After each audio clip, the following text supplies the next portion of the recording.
तो फर्स्ट है phase of production. Production refer to the value added. इसमें value added होता है. सपोज लकड़ी का वैल्यू है 5,000, इसका चेयर बनने पर यूज करने पर इसका वैल्यू हो गया 10,000. वैल्यू ऑफ, तो इसमें कितना तैयार माल का वैल्यू बढ़ गया तो इसमें 5,000 जुड़ गया. This is the production refer to the value addition. अब प्रोडक्शन सेक्टर को factor of production household से हायर करना पड़ता है. प्रोडक्शन सेक्टर को factor of production household से लेना पड़ता है. साथ में फैक्टर ऑफ प्रोडक्शन के साथ उसको फैक्टर ऑफ प्रोडक्शन के साथ उसे रॉ मटेरियल भी जरूरत होता है. तभी वो गुड्स एंड सर्विसेज को प्रोड्यूस कर सकेगा. किसके लिए? To satisfaction of the human wants. There is no end of human wants and no end of the process of production. क्योंकि एंड नहीं है ह्यूमन वांट्स का, इससे प्रोडक्शन भी कभी बंद नहीं होगा. This is the phase of production. Second है इनकम. Phase of income. जब हाउस होल्ड फैक्टर सर्विस देता है तो बदले में उसे फैक्टर पेमेंट मिलता है.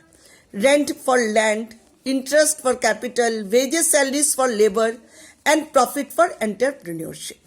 हाउस होल्ड के लिए ये फैक्टर इनकम है.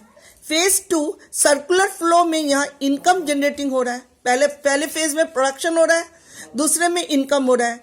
यहाँ डिस्ट्रीब्यूशन ऑफ इनकम और ये इनकम कैसे हो रहा है? क्योंकि फर्स्ट फेज में प्रोडक्शन हो रहा है, यहाँ पे इनकम हो रहा है. फेज 3 है डिस्पोजिशन या एक्सपेंडिचर. अब प्रश्न उठता है कि जो इनकम अर्न हो रहा है वो कहाँ जाता है? इसे गुड्स एंड सर्विसेज पर खर्च किया जाता है, एक्सपेंडिचर करते हैं. जब हाउस होल्ड फाइनल गुड्स खरीदता है या कंजम्पशन एक्सपेंडिचर है, और जब प्रोड्यूसर फाइनल इन्वेस्ट करता है तो उसे इन्वेस्टमेंट एक्सपेंडिचर कहते हैं.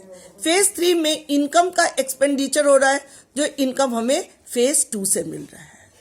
पहला है फेज 1 प्रोडक्शन, सेकंड है इनकम, और जो इनकम मिल रहा है उससे हम थर्ड फेज में एक्सपेंडिचर कर रहे हैं. कहानी यहीं पे खत्म नहीं होता है.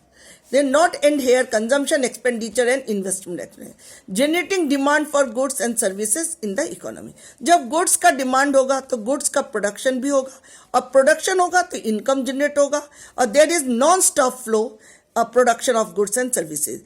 Each flow chasing other flow, so it is called the circular flow.